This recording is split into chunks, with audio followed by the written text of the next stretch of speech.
Hello friends, कैसे हो आप सब लोग। तो आज की वीडियो में हम लोग बात करेंगे आइल्स एग्ज़ाम के बारे में, जो कि बहुत ही कॉमन एग्ज़ाम है। और ये बेसिकली एक आइल्स जो एग्ज़ाम है ये इंग्लिश के एग्ज़ाम है। सबसे पहले इसकी फुल फॉर्म की बात कर लेते हैं कि आइल्स की फुल फॉर्म क्या है। इसकी फुल फॉर्म है international English language testing system. तो बेसिकली ये एक बॉडी है, और आइल्स का एग्ज़ाम बेसिकली दो बॉडीज़ जो हैं वो कंडक्ट करवाती हैं। एक आईडीपी है, एक ब्रिटिश काउंसिल है, राइट। तो आइल्स का जो एग्ज़ाम है वो एक इंग्लिश का एग्ज़ाम है। ये फर्दर टू पार्ट्स में डिवाइड होता है, मतलब दो तरह का एग्ज़ाम होता है। एक एकेडमिक होता है जो वो स्टूडेंट्स देते हैं जिनको बाहर स्टडी करने के लिए जाना है। वो किसी भी कंट्री में जाना हो, चाहे कनाडा है, ऑस्ट्रेलिया है, यूएस है, यूके है, किसी भी कंट्री है। इवन के यूरोप की अगर आप कुछ कंट्रीज़ में जाना चाहते हैं तो भी आपको आइल्स की रिक्वायरमेंट पड़ती है। और सेकेंडली एक एग्ज़ाम होता है जो जीटी का होता है। GT means general training. जो वो लोग अटेम्प्ट करते हैं, वो लोग देते हैं जो कि इंडिया से, पाकिस्तान से या किसी भी अनदर कंट्री से माइग्रेट होके, यानी कि पीआर लेके किसी भी दूसरी जगह शिफ्ट होते हैं, राइट। तो बेसिकली ये दो तरह का एग्ज़ाम है आइल्स का, एक एकेडमिक, एक जीटी। तो इस वीडियो में हम लोग जो कवर करेंगे वो अकेला एकेडमिक को कवर करेंगे, राइट। तो एकेडमिक का जो आइल्स का एग्ज़ाम है वो चार पार्ट्स में डिवाइड होता है। सबसे पहले आता है listening, then reading, then writing, then fourth में आता है स्पीकिंग, राइट। तो अगर ओवरऑल में देखा जाए तो ये एग्ज़ाम आपको तकरीबन 4 घंटे का होता है, लेकिन ये एक दिन में नहीं बल्कि 2 दिन में दिया जाता है। जो आपके 3 मॉड्यूल्स हैं, जो कि पहले वाले 3 मॉड्यूल्स हैं, लिसनिंग, रीडिंग, राइटिंग, ये एक दिन में होते हैं। और सेकंड वाला जो स्पीकिंग का टेस्ट है वो आपको एक अलग दिन अलॉट होता है, तो उस दिन पे आपका इंटरव्यू होता है स्पीकिंग के लिए। तो सबसे पहले हम लोग बात करते हैं लिसनिंग की। तो लिसनिंग का एग्ज़ाम जो बेसिकली होता है वो आपको हेडफोन्स दिए जाते हैं, उसमें कुछ रिकॉर्डिंग्स प्ले होते हैं, ऑब्वियसली इंग्लिश में। तो वो कुछ लेक्चर्स भी हो सकते हैं, वो कुछ कन्वर्सेशंस भी हो सकती हैं, वो कोई और मतलब के रिकॉर्डिंग्स भी हो सकती हैं, किन्हीं लेक्चर्स की, किन्हीं प्रोफेसर्स की। तो उनमें से आपको जज करके अपना जो क्वेश्चन बुकलेट होता है उसमें से आंसर सॉल्व करने होते हैं। तो अब बात आती है कि क्वेश्चन किस टाइप के क्वेश्चंस होते हैं, राइट। तो उनमें सबसे पहले तो जो मोस्ट कॉमनली जो क्वेश्चन आते हैं वो आपकी फिल इन द ब्लैंक्स होती हैं, कि आपको 1 वर्ड में आंसर करना है, 2 वर्ड्स में आंसर करना है, 3 वर्ड्स में आंसर करना है। कोई रिकॉर्डिंग चल रही है, आपको एक लाइन दी हुई है, उसमें कुछ पार्ट जो है उसका मिस है, तो आपको जज करके, एनालाइज करके, समझ के आपको वो फिलअप जो है वो मतलब कि पूरी करनी है। तो फिलअप्स हो गई, और आपका 2 वर्ड्स में आंसर देना हो गया, या कुछ मैच द हेडिंग्स हो गया। ऐसे टाइप के बहुत अलग अलग टाइप के क्वेश्चंस होते हैं लिसनिंग में। ये अप्रॉक्सीमेटली 40 मिनट की लिसनिंग होती है। आपको पहले हेडफोन दिए जाते हैं, चेक करवाए जाते हैं कि प्रॉपरली वर्क कर रहे हैं या नहीं कर रहे। तो उसको 40 मिनट के बाद में जो आपका सेकंड एग्ज़ाम होता है, सेकंड मॉड्यूल होता है विदाउट एनी ब्रेक, वो होता है रीडिंग। तो आपको एक क्वेश्चन बुकलेट दी जाती है जिसमें बेसिकली कॉम्प्रीहेंशन पैसेजेस होते हैं, राइट। जो कि मतलब कि फिफ्थ, 5वीं 6वीं क्लास से स्टार्ट हो जाते हैं कॉम्प्रीहेंशन पैसेजेस। हाँ, उसका जो लेवल है वो वैसा नहीं रहता ऑब्वियसली। तो आपको कॉम्प्रीहेंशन पैसेजेस में एनालाइज करके अगेन आपको पढ़ के, मतलब उनमें से जो भी आंसर निकाल के आपको सॉल्व करने होते हैं। तो रीडिंग में जो भी क्वेश्चन आंसर टाइप होते हैं वो फिलअप्स भी होती हैं, मैच द हेडिंग्स अगेन यहाँ पे भी होती हैं, ट्रू फॉल्स होती हैं, येस नो होते हैं। तो इस टाइप के जो भी मतलब कि पैटर्न वही रहता है कि ये बेसिक से क्वेश्चन टाइप्स होते हैं जो भी आपको मतलब कि वहाँ क्वेश्चन पेपर में मिलते हैं। और 1 घंटे का ये एग्ज़ाम रहता है। तो यहाँ पे बेसिकली जो रीडिंग का एग्ज़ाम है और राइटिंग का एग्ज़ाम है ये आपका टाइम कंज्यूमिंग काफ़ी ज़्यादा होता है। अगर आप इनफ प्रैक्टिस नहीं करके जाते तो आपके लिए कई बार डिफ़िकल्ट भी हो सकता है क्रैक करना। तो आपको प्रैक्टिस करना है रीडिंग का एंड राइटिंग का। तो थर्ड जो मॉड्यूल आता है वो आपका होता है राइटिंग का। राइटिंग का आपको अगेन 1 घंटा मिलता है सॉल्व करने के लिए। इसमें बेसिकली 2 पार्ट्स में राइटिंग का जो टेस्ट है वो डिवाइड किया होता है। जो आपका टास्क 1 होता है उसमें आपको कोई भी एक रिपोर्ट बनाने के लिए दे सकते हैं, और कोई भी मतलब के बोल सकते हैं कि पाई चार्ट हो गया, बार ग्राफ हो गया, लाइन ग्राफ हो गया। तो आपको कुछ भी ऐसा दिया होगा, कोई सर्वे हो गया, तो आपको उसके ऊपर एक रिपोर्ट रेडी करनी होती है, मतलब कि रिपोर्ट राइटिंग हम लोग इसे बोल सकते हैं, जो कि टास्क 1 होता है।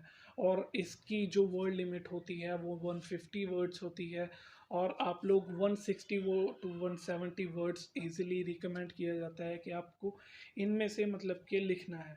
और टास्क 2 में जो भी होता है वो कोई भी यूनिवर्सल आपको मतलब कि कोई भी टॉपिक दिया जाएगा, जैसे कि फॉर एग्जांपल ले सकते हैं कि पोल्यूशन आजकल बहुत ज़्यादा बढ़ रहा है, तो इसको कैसे कंट्रोल कर सकते हैं हम लोग, तो ये टॉपिक हो गया। या और बहुत सारे कोई भी यूनिवर्सल टॉपिक है कि इलिटरेसी इतनी ज़्यादा बढ़ रही है, इसके पीछे क्या क्या रीजंस हैं और ये कैसे कंट्रोल की जा सकती है।